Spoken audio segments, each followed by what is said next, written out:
ఇవాళ బస్సు ప్రమాదం చాలా కుటుంబాల్లో తీవ్ర విషాదం నింపింది. ప్రమాదంలో ఒకే కుటుంబానికి చెందిన ముగ్గురు మృతి చెందారు. ప్రమాదంలో తండ్రి కూతురుతో పాటు 40 రోజుల పసికందు మృతి చెందింది.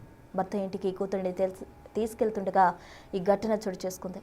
ప్రమాదంలో భర్తతో పాటు కూతురు మనవరాలిని కోల్పోవడంతో కుటుంబ సభ్యులు ఆవేదన వ్యక్తం చేస్తున్నారు. మరింత సమాచారం మా ప్రతినిధి సాగర్ అందిస్తారు. చేవెళ్ల బస్సు ప్రమాద ఘటనలో ఒక్కో కుటుంబానికి ఒక్కొక్క విషాద గాథ.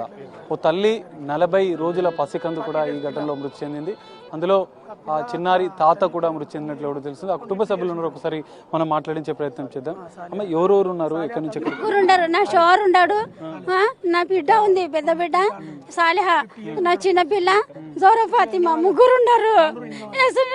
4 గంటకి ఇడిచి వచ్చిండు, ఇడిచి వస్తా హైదరాబాద్ కానీ తీసుకొని పోయిండు. ముగ్గురు పోతున్నారు, పైసలు అన్ని తీసుకొని పోయిండ్రు అన్నట్ల బ్యాగులు పెట్టి. వాళ్ళ అత్తగారు పిలిచి ఇన్ పోయిండ్రు, ఇడిచి వస్తా పిల్లకి అని చెప్పిండు. భర్త ఇంటికి తీసుకెళ్ళడానికి వెళ్తున్నారా? వాళ్ళ భర్త వాళ్ళ అన్న ఫోన్ చేసి వాళ్ళ మొగుడు ఫోన్ చేసి రమ్మని అయితే కానీ ఇడిచి వస్తా పిల్లని అనిపోయి పోతేనేమో ఇట్లా అయింది. నాకు ఏం చెప్పలే, ఇంకా 4 దినాలు అయినాక నేను ఇడుస్తా అంటే వాళ్ళు వినలేరు. 3 గంటలకు రాత్రి ఫోన్ చేసే వరకు పిల్ల వద్దంటే కూడా వినలేదు. తయారైపోయి డెలివరీ 40 దినాలు అయిండే. డెలివరీకి హైదరాబాద్ లో డెలివరీ అయితే నేను చేసి పిల్లని నిన్న 40 దినాలు అయింది, ఈరోజు 41 దినం ఉంది. ఇంకా 2 రోజులు అయినాక తోలిస్తా అని చెప్తే వస్తేనేమో సోమవారికి రా, లేకుంటే మంగళవారం వస్తేనేమో రామోదా అన్నారు. ఆ పిల్ల ఏడ్చి తండ్రి ఏడ్చి పోయిండ్రు. ఇడ్చిరానికి పోయిండ్రు తండ్రి పిల్లని. మర్మరాలు ముగ్గురు ఉండరు. నా పేరేమో మొహమ్మద్ రియానా ఉంది. నా మగుడు ఉన్నాడు, నా బిడ్డ, నా మర్మరాలు ఉంది. పేరు పెట్టిరామా చిన్న పాపకి 40 రోజులు జౌరా ఫాతిమా అని పేరు పెట్టిండ్రు. అప్పుడు భర్త వాళ్ళంతా వచ్చారా? మరి వీళ్ళంతా ఇక్కడ ఫస్ట్ వచ్చిండే 40 దినాలు అయినాక వచ్చలేరు, వాళ్ళు రాలేరు. మీరే వచ్చి ఇడిచిపోమన్నారు. అంటే ఏ అన్న కావాలి, సొంతం అన్న కావాలి, ఇడిచిన అన్నికి పోయిండే. మీరు చెప్పండి, అసలు ముగ్గురు ఒకే కుటుంబానికి సంబంధించిన? నా పేరు హనీఫ్, మహమ్మద్ హనీఫ్. వీళ్ళకి బాగా కావాలి, నేను నాకు పెద్ద మరదలు కావాలి. పిల్ల అల్లుడు ఫోన్ చేసిండు పిల్లకు తెచ్చి ఏమనంటే పొద్దుగాల 4 గంటల 30 నిమిషాలకి వెళ్ళినాడు. పిల్ల తండ్రి మనమరాలు ముగ్గురు వెళ్ళిండ్రు. తండ్రి పేరేమో పిల్ల, తండ్రి పేరేమో కాలేదు. ఆ పిల్ల ఏమో సాలియా. ఇంకా చిన్న పిల్ల 42 డేస్ లో ఉన్నది, ఇంకా పేరు పెట్టలేదు పిల్లకి. అంటే భర్త దగ్గరికి తీసుకెళ్ళడం, భర్త దగ్గర అల్లుడు దగ్గరికి పోయి ఇడిచేద్దామని తండ్రి వెళ్ళిండు. బహదూర్పురలో ఉంటాడు, బహదూర్పురలో ఉంటాడు. అల్లుడు ముగ్గురు చనిపోయారు. ముగ్గురు అని విన్నాం. ఒకటే కుటుంబంలో ముగ్గురు. వీళ్ళకేమో 4 పిల్లలు, అమ్మకి 2 మగ పిల్లలకు 2 ఆడపిల్లలు ఉన్నారు. వీళ్ళతో వాళ్ళు చిల్లగా ఉన్నారు. పాపం ఒక పని చేయాలి, కూలి పని చేయాలి, ఇంటి ఎంత బతకాలి ఉన్నారు. చూడ సొంత ఇల్లు కూడా ఏం లేదు, వాళ్ళకి పేదలు ఉన్నారు, వాళ్ళు కూడా రాయకుంటారు.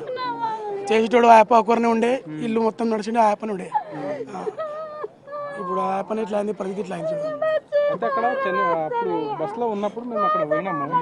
పోతే ఆ పాపను ఇట్లా ఒడిలో పెట్టుకునే ఉంది, ఆమె ఇట్లా చనిపోయింది అప్పటికి. ఇట్లా అట్లా మేము అన్ని పారతోని ఆ మట్టి అంతా తీసి, అది ఇసుక ఉంది కదా, ఇసుక అంతా తీసిన కంకర లోపల ఉండే. అయితే ఆమె పైన ఇట్లా ఉంది, పాపనం ఇట్లా ఉంది.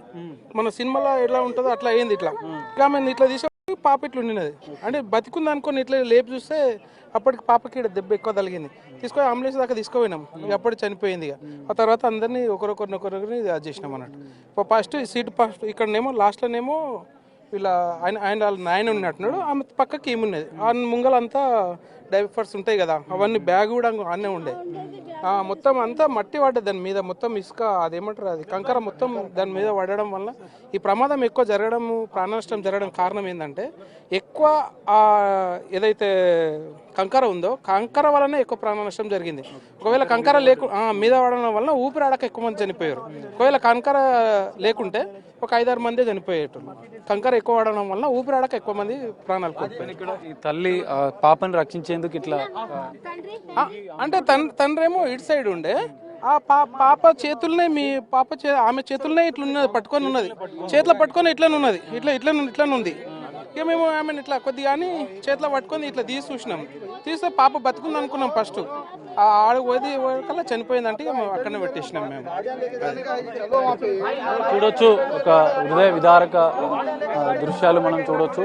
ఒకే కుటుంబానికి చెందినటువంటి ముగ్గురు, అంటే తాత తన కూతురిని తన మనమరాల్ని తీసుకొని తన భర్త దగ్గరికి హైదరాబాద్కు తీసుకెళ్తున్న క్రమంలోనే ఈ బస్సు తెల్లవారుజామున బయలుదేరాడు. ఈ ప్రమాదంలో మృతి చెందిన సంఘటన. ఈ ఘటనతో ఒకసారిగా ఆ కుటుంబంలో తీవ్ర విషాద ఛాయలంపై 40 రోజుల పసికందు తన తల్లిని ఈ విధంగా ఒడిలో పట్టుకొని ఉండగానే కంకర మొత్తం ఒక్కసారిగా ఈ ప్రమాదంలో మీద పడగా చిన్న 40 రోజుల పసికందు, తల్లి, ఆ తాత మృతి చెందిన పరిస్థితి. ఇప్పటికే కొద్దిసేపటి క్రితమే వారి యొక్క మృతదేహాలు కూడా పోస్ట్మార్టం పూర్తయింది. వారికి మృతదేహాలను కుటుంబ సభ్యులకు అప్పగించిన పరిస్థితి. ఇటు చెవెళ్ల ప్రభుత్వ ఆసుపత్రి వద్ద, మార్చురి వద్ద హృదయ విదారక దృశ్యాలు, మృతుల కుటుంబాలు రోదనలో ఆర్తనాదాల మధ్య ఇంకా పోస్ట్మార్టంల ప్రక్రియ ఇంకా కొనసాగుతుంది. కెమెరామెన్ వేణుతో కలిసి సాగర్, బిగ్ టీవీ, చెవెళ్ల.